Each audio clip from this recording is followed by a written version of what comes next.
E20 அப்படிங்கிற ethanol blended petrol பிரச்சனை வந்து நிறைய பேசப்பட்டிருக்கு.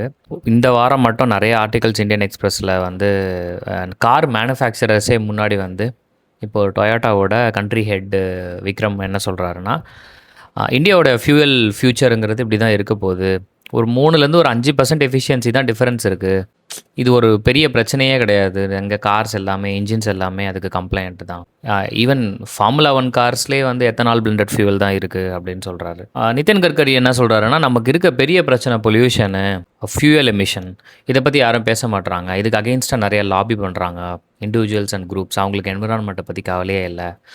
என்ன நடந்தாலும் I will continue to defend ethanol policy அப்படின்னு சொல்கிறாரு.